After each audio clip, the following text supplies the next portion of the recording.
Avvalambor assalomu alaykum, hurmatli ustozlar, o'quvchi yoshlar. Mana xabarlaringiz bor. Jadid bobomga maktub ko'rik tanlovini loyihasi hozir Surxondaryo viloyatiga mehmonlarimiz tashrif buyurdi. Avvalambor assalomu alaykum. Birinchi navbatda Urunbadalova mashhurani ustozlariga katta rahmat aytmoqchiman, ota-onasiga rahmat aytmoqchiman. Mana shunday yutuqlarga erishgan. Bizni yutuqlarimiz birinchisi emasligini ko'rib juda quvondik. Til sertifikati olganligi, Zulfiya mukofotiga bo'lgan harakati va boshqa ilmiy jurnallarda maqolalar chiqqanligini eshitib, ko'rib juda xursand bo'ldik. Mana shu mukofotlar yana mukofotga ulanib, jamiyat uchun juda kerakli kadr bo'lib yetishayotganini ko'rib juda xursand bo'ldik. Avvalambor Urunbadalova mashhuraning ustozlariga katta rahmat aytmoqchimiz. Mana shunday yutuqlarga erishishiga mana shu ustozlarni mehnatlari, sa'y-harakatlari sababchi. Va biz bu yerga kelgandan keyin juda quvondikki, bu mashhuraxonni birinchi mukofotlari emas, mukofotlarini davomi ekan. Bundan avval o'sha AILS sertifikatiga ega bo'lgan ekan, ilmiy jurnallarda maqolalari chiqqani uchun va boshqa shunga o'xshagan bilimga aloqador bo'lgan tanlovlarda qatnashib, yuqori o'rinlarni olgan ekan. Bundan juda quvondik. Bu o'sha mashhuraxonning yutuqlari shodasida yana bir marjon bo'lib turganidan juda xursand bo'ldik.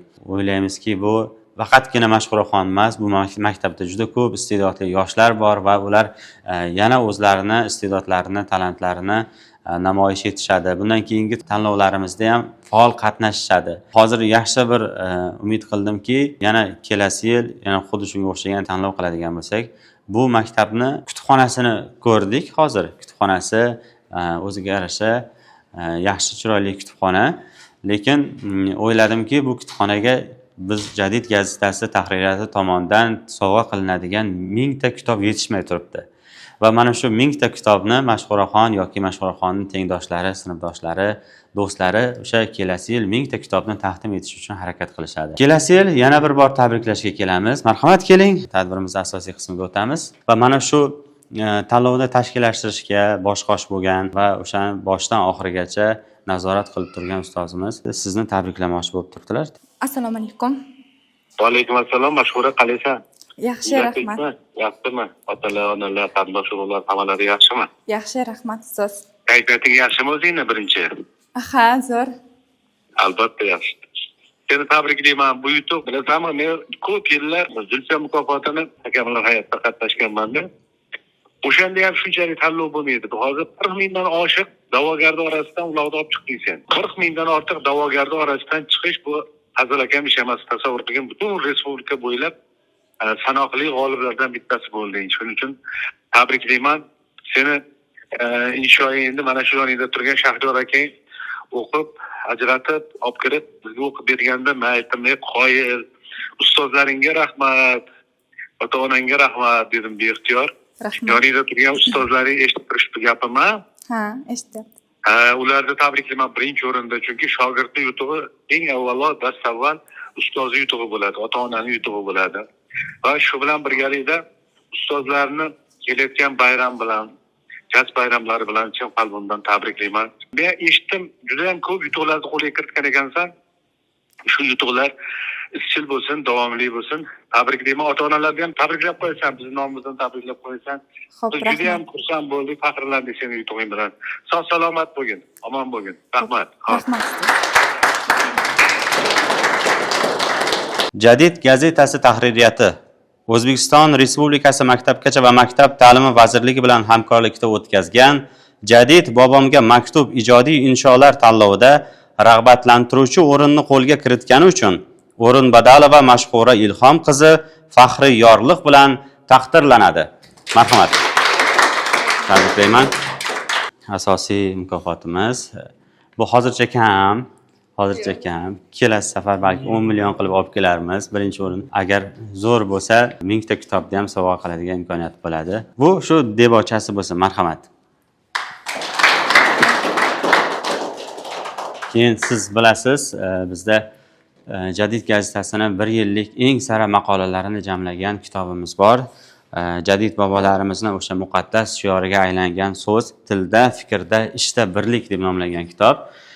Buni ham sizga bitta nusxada sovg'a qilamiz va yana bir nusxada maktab kutubxonasiga sovg'a qilamiz. Ustozimiz Ustoz, marhamat. Xudoga bersin. O'ylaymanki, keyingi inshoot tanlovlarida birinchi o'rinni qo'lga kiritib, biz xushxabar bilan kelamiz. Tabriklayman, salomat bo'ling. Hammaga rahmat. Sog' bo'ling. Maktab ma'muriyati nomidan. Tabriklaymiz.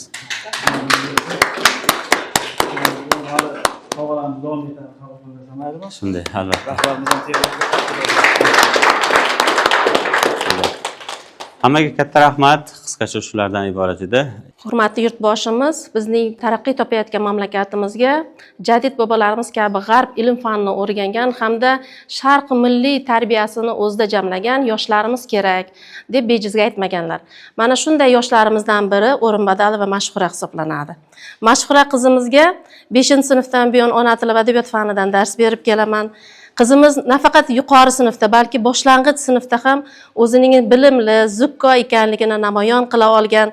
Surxondaryo bo'yicha faqatgina bizning Olis Uzun tumanidagi 56-maktabning o'quvchisi O'rinbadalova Mashhura rag'batlantiruvchi o'ringa munosib ko'rilganligi bu bizning jamoatimizda ishning bo'layotganligi va hammamizning yutug'imiz, faxrimiz hisoblanadi. Barchani, jamoadoshlarimni, qizimiz Mashhurani bu yutuqlari bilan tabriklayman. 11-sinfni a'lo baholar bilan bitirib, grant asosida o'qishga kirishida tilakdoshman. Uning bu darajaga erishishga ustozimizning o'rni beqiyos. Albatta, inshaalloh tanlovda o'rinda olishini ishonardik.